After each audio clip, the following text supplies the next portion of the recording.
ஞானானந்தமயம் தெய்வம் நிர்மலஸ்படிகாகிருதிம் ஆதாரம் சர்வ வித்யாநாமயகிரியும் பாஸ்மகே. நமஸ்காரம். நேயர்கள் அனைவருக்கும் ஆஸ்ட்ரோ கேஎஸ் ஐயங்காரின் பணிவான நமஸ்காரங்கள். வார பலன் 25/12/2023 31/12/2023 வரை உண்டான வாரத்திற்கு ஒரு ராசிக்கும் என்ன பலன் அப்படின்றத பார்ப்போம். முதல்ல இந்த வாரத்தினுடைய கோல்சாரம் எப்படி இருக்குன்றதை பார்ப்போம். அதற்கு பிறகு இந்த வாரத்தில் வரும் விசேஷ நாட்கள் என்ன அப்படின்றதையும் பார்த்துட்டு இந்த வாரத்தில் எந்தெந்த ராசிக்காரர்களுக்கு சந்திராஷ்டமம் இருக்குது அப்படின்றதையும் பார்க்கலாம். அதற்குண்டான எளிய பரிகாரத்தையும் பார்க்கலாம். இந்த வாரத்தினுடைய கோல்சாரம் என்ன அப்படின்னா, காலபுருஷ தத்துவத்தின் முதல் ராசியான மேஷ ராசியில் குரு பகவான், 6ஆம் இடம்னு சொல்லக்கூட கன்னியில் கேது பகவான், சுக்கிர பகவான் விருச்சிகத்துக்கு 8ஆம் இடத்துக்கு வந்துடுறார். அதற்கு பிறகு செவ்வாய், புதன் மற்றும் சூரியன் 3 கிரகங்களும் இந்த வாரத்தில் தனுசுல இருக்கா.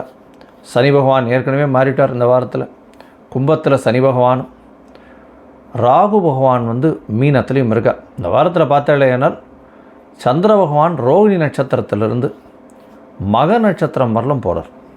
ரோகிணி நட்சத்திரம் ரிஷப ராசியிலையும் மக நட்சத்திரம் சிம்ம ராசியிலையும் வருது. அதனால் ரிஷபம், மிதுனம், கடகம், சிம்மம் இந்த 4 ராசியிலையும் போகிறார் இந்த வாரம்.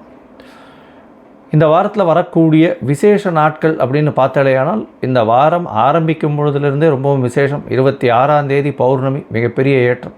பௌர்ணமி யோகம்ன்றதை பற்றி நிறைய விஷயம் சொல்லியிருக்கோம். பௌர்ணமி யோகத்தில் அரசன் வரக்கூடிய பிறப்பு இருக்கணும் அப்படின்னா பௌர்ணமி யோகம் அவளுக்கு இருக்கணுன்றதை சொல்கிறோம். இந்த பௌர்ணமி யோகத்தை பொறுத்தவரையிலும் பார்த்தாலேயானால் இந்த வாட்டி மிருகசீரிஷம் வருது. மிருகசீரிஷம் மிருத்யுஞ்சய ஜெயந்தின்னு சொல்லக்கூடியது. மார்க்கண்டேயனுடைய பிறந்தநாள். யமனை தன்னுடைய மரணத்தை எதிர்த்து யமனையே வென்ற சிவபெருமானின் மூலியமாக வென்றவர் மார்க்கண்டேயர். அதாவது தீர்காயுஷ்மான் பவன் 16 வயதிலிருந்து என்றும் 16 ஒரு விஷயத்தை ஆசீர்வாதத்தை வாங்கினவர். அதனால் மிருத்யுஞ்சய ஜெயந்தி அப்படின்றது பேர். மார்க்கண்டேய ஜெயந்தின்னு சொல்லுவாள். இந்த வாரத்தில் பார்த்தோம்னா 27ஆம் தேதி அன்றைக்கி திரு ஆதிரை. ஆதிரை நட்சத்திரம் சிவபெருமானுக்கு பெரிய விசேஷம். சிதம்பரத்தில் பெரிய ஏற்றம். திருவாதிரைக்கு பார்த்தாலேயானால் பொதுவாகவே திருவாதிரை இந்த பெண்கள் எல்லாமே, கன்னி பெண்களாக இருக்கட்டும், சுமங்களாக இருக்கட்டும், அவெல்லாம் விரதம் இருப்பாள். தன்னுடைய கணவனுக்கு நல்ல ஒரு ஏற்றம் கிடைக்க வேணும் அப்படின்றதுக்காக திருவாதிரைக்கு முன்னாடி 9 நாளிலிருந்தே திருவம்பாவை சொல்ல ஆரம்பிச்சிருவாள். திருவாதிரை ஃபுல்லாக பட்னி இருந்து சிவபெருமானை வழிபட்டு திருவாதிரை களி மட்டும் செஞ்சு அதை மட்டும் உட்கொள்வார்கள். இது திருவாதிரையினுடைய பெரிய விசேஷம். இது ஆருத்ரா தரிசனம் அப்படின்றது பெரிய ஏற்றமான காலம் இந்த வாரத்தில் வருது. இந்த திருவாதிரையில் பார்த்தாலேயானால் சிவபெருமானுக்கு ஏற்ற நாள் அப்படின்றதையும் சொல்லியிருக்கோம். எல்லா விதமான சௌக்கியங்களுக்கும் இந்த வேண்டிண்டு இந்த திருவாதிரையில் அவள் இருக்கிற பட்சத்தில் அவளுக்கு அந்த ஏற்றங்கள் கிடைக்கும். திருமணம் ஆகாதவர்களுக்கு திருமணம் ஆகக்கூடிய பாக்கியம், அதற்கு பிறகு குழந்தை பேர் ஏற்படக்கூடிய பாக்கியமும், நல்ல தொழில் அமையக்கூடிய பாக்கியமும் அவர்களுக்கு உண்டாகும். இந்த வாரத்தில் சதுர்த்தி வருது, 4ஆம் நாள். அதாவது சங்கடஹர சதுர்த்தி. பௌர்ணமியிலிருந்து கிருஷ்ணபக்ஷ சதுர்த்தின்னு சொல்லக்கூடிய 4ஆம் நாள் வருது. அது இந்த வாரம் 30ஆம் தேதி அன்றைக்கி சங்கடஹர சதுர்த்தி. இதுவும் ரொம்ப பெரிய விசேஷம். எந்த ஒரு பிரச்சனைகள் இருந்தாலும் சங்கடஹர அப்படின்னா சங்கடங்களை போக்கக்கூடிய சதுர்த்தி. விநாயகரை போய் ஒரு 9 தரம் சுற்றிட்டு ஒரு தேங்காயை உடைச்சிட்டு 9 தரம் தோப்பு கரணம் போட்டுட்டு வர்றது பெரிய ஏற்றம். சங்கடஹர சதுர்த்திக்கு நிறைய பேர் விரதம் இருப்பாள். இந்த விரதத்தின் மூலியமாக தொழிலில் பெரிய மேன்மை ஏற்படும். அவளுக்கு எல்லா விதமான எதிர்ப்பொழியும் சமாளிக்கக்கூடிய அளவுக்கு பெரிய ஏற்றத்தை கொடுப்பார். இந்த வாரத்தில் பார்த்தாலேயானால் எந்தெந்த ராசிக்காரர்களுக்கு சந்திராஷ்டமம்னு பார்த்தோம்னா, சந்திராஷ்டமத்தை பொறுத்தவரைக்கும் துலாம், விருச்சிகம், தனுசு மற்றும் மகரம் இந்த 4 ராசிக்காரர்களுக்கு சந்திராஷ்டகம். சந்திராஷ்டமம்னா உங்களுடைய ராசிக்கு 8ஆம் இடத்துல சந்திர பகவான் மறையக்கூடிய காலத்தில் சந்திர பகவான் மனோகாரகன் மறைஞ்சதுனால தவறான முடிவுகள் எடுக்கக்கூடும். வெளியூர் வெளிமாநிலம் பிரயாணம் வேண்டாம், எந்த ஒரு புதிய டெசிஷன்ஸும் வேண்டாம்னு சொல்கிறோம். ஒருவேளை பண்ண வேண்டி இருந்ததே ஆனால் கட்டாயத்தில் இருந்தீர்கள், நீங்கள் வெளியூர் போக வேண்டி இருந்தது அப்படின்னா சந்திர பகவானுக்கு உண்டான எளிய பரிகாரமான அல்லி மலர் அருகில் இருக்கக்கூடிய சிவன் கோவிலில் கொடுத்துட்டு போங்க. நல்ல ஒரு ஏற்றம் வரும். சந்திராஷ்டமத்தின் தாக்கம் குறையும். சரி, என்னுடைய மொபைல் நம்பர் ஸ்க்ராலிங்கில் போயின்னு இருக்கும். உங்களுக்கு அஸ்ட்ராலாஜிக்கல் கன்சல்ட் தேவைப்பட்டதுன்னா உங்களுடைய date, time, place of birth எனக்கு இது பண்ணுங்க, எனக்கு ஃபோன் பண்ணுங்க, அப்பாயின்மெண்ட்டு கொடுக்குறேன்.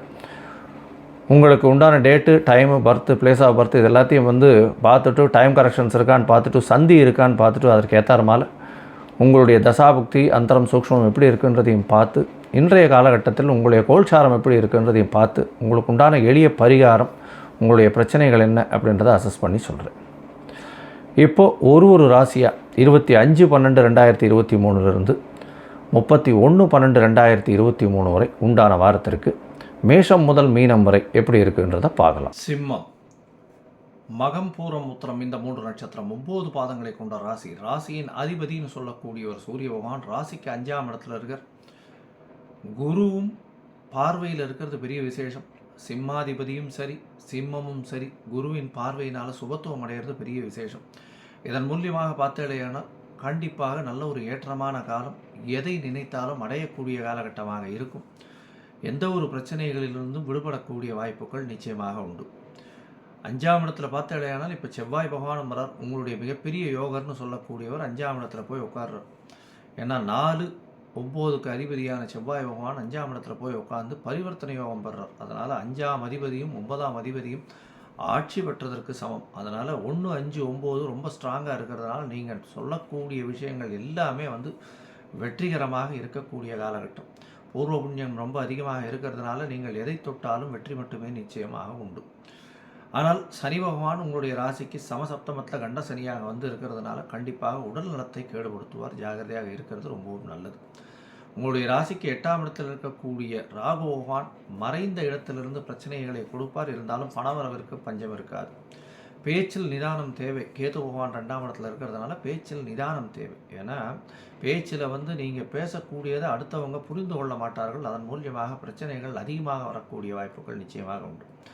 இந்த வாரம் பார்த்தோம்னா உங்களுடைய ராசிக்கு 12ஆம் அதிபதி அப்படின்னு சொல்லக்கூடிய சந்திர பகவான் அதிவேகமாக செல்லக்கூடிய கிரகம் உங்களுடைய ராசிக்கு 10ஆம் இடத்தில் உச்சம் பெற்று இருக்கக்கூடிய காலகட்டமாக இந்த வாரத்தை ஆரம்பிக்கிறார். 26ஆம் தேதி காலத்தால் 10 மணி வரலும் 10ஆம் இடத்துல இருக்க தொழிலில் மிகப்பெரிய அபிவிருத்தி இருக்கும். கவலைப்பட தேவையில்லை. எந்த தொழிலாக இருந்தாலும் அதுலேயும் வந்து அட்மினிஸ்ட்ரேஷன், அரசியல், அரசு சார்ந்த நிறுவனங்களில் இருக்கிறவங்களுக்கெல்லாம் பெரிய ஏற்றமாக இருக்கும்.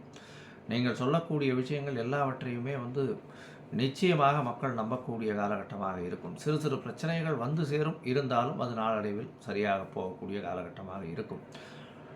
உங்களுடைய ராசிக்கு பார்த்தேனால் 11ஆம் இடத்தில் சந்திர பகவான் போகும்பொழுது எந்த ஒரு விஷயத்தையும் நீங்கள் எண்ணக்கூடிய விஷயங்கள் நிச்சயமாக கைகூடக்கூடிய காலமாக இருக்கும். ஏன்னா 11ஆம் இடத்துல சந்திர பகவானோ சூரிய பகவானோ இருந்தாலும் சரி ஒரு பெரிய ஏற்றம். அதுவும் வந்து பௌர்ணமி யோகத்தில் வருது 11ஆம் இடம். அதனால் நீங்கள் நினைத்த காரியங்கள் அனைத்தும் முடியும். அது வந்து 26ஆம் தேதியிலிருந்து 28ஆம் தேதி காலை ஒரு 28ஆம் தேதி மாலை வந்து ஒரு 6 மணி 6:30 மணி வரலாம் இருக்கார். இந்த காலகட்டத்தில் நீங்கள் நினைக்கக்கூடிய காரணங்கள் எந்த காரியமாக இருந்தாலும் அது வெற்றி வாகை சூடும். பார்ட்னர்ஷிப் பிஸ்னஸில் ரொம்ப ஜாகிரதையாக இருக்கிறது ரொம்பவும் நல்லது. எதிர்பாலினத்தவர் மூலியமாக பிரச்சனைகள் நிச்சயமாக வரும். கீழ்மட்ட தொண்டர்கள் மூலியமாக பிரச்சனைகள் அதிகமாக இருக்கும். உங்களுக்கு கீழே வேலை செய்கிறவங்க அத்தனை பேருமே பிரச்சனையை கொடுக்கக்கூடியவர்களாக இருப்பார்கள். தேவையில்லாமல் வேலை செய்பவர்கள் வந்து பிரச்சனையை உருவாக்குவார்கள். ஜாகிரதையாக இருக்கிறது ரொம்பவும் நல்லது. சிம்மராசிக்காரர்களை பொறுத்தவரையிலும் 12ஆம் இடத்துல சந்திர பகவான் வரார். அது வந்து 28ஆம் தேதியிலிருந்து 31ஆம் தேதி வரலும் இருக்கார். இந்த 31ஆம் தேதி வரலும் பார்த்தோம்னா கார்த்தால ஒரு 8:30 மணி வரலும் இருக்கார். இந்த 31ஆம் தேதி கார்த்தால ஒரு 5:30 மணி வரலும் இருக்கார். இந்த காலகட்டத்தில் பார்த்தேன்னா 12ஆம் இடத்துல ஆட்சி பெற்ற சந்திர பகவான் இருக்கிறதுனால சிறு சிறு செலவுகள், தேவையற்ற செலவுகள் அதிகமாக வரக்கூடிய வாய்ப்புகள் நிச்சயமாக இந்த வாரம் இருக்குது. அதனால் பார்த்தேன்னா படிக்கக்கூடிய மாணவர்களுக்கு நல்ல ஒரு ஏற்றம் இருக்கும். கவலைப்பட தேவையில்லை. அது தவிர வந்து பேச்சில் ஜாகிரதையாக இருக்கணும். மாணவர்கள் படிக்கக்கூடிய மாணவர்கள் நல்லபடியாக இருக்கும். இருந்தாலும் கொஞ்சம் கான்சன்ட்ரேஷன் டிஸ்ட்ராக்ட் ஆகக்கூடிய காலகட்டமாக இருக்கும். இந்த சிம்மராசிக்காரர்கள் பார்த்தேன்னா கண்டிப்பாக அருகில் இருக்கக்கூடிய ஸ்ரீரங்கம் கோவிலுக்கு போயிட்டு வர்றது நல்ல ஒரு ஏற்றத்தையும் மாற்றத்தையும் அவளுக்கு கொடுக்கும். கண்டிப்பாக இந்த வாரம் அவர்கள் போயிட்டு வருவதன் மூலியமாக இந்த வாரம் 25/12 31/12 வரலும் இருக்கக்கூடிய காலகட்டம் பெரிய ஏற்றத்தையும் மாற்றத்தையும் கொடுக்கும். லோகா சமஸ்தா சுகினோ பவந்து. நன்றி, நமஸ்காரம். Astro KS Iyengar YouTube channel பார்த்தமைக்கு நன்றிகள். மேலும் இது போன்ற ஆன்மீக ஜோதிஷ தகவல்கள் உங்களை வந்து அடைய astro KS Iyengar YouTube channel subscribe செய்யவும், பெல் ஐக்கானை மறக்காமல் அழுத்தவும். நன்றி, வணக்கம்.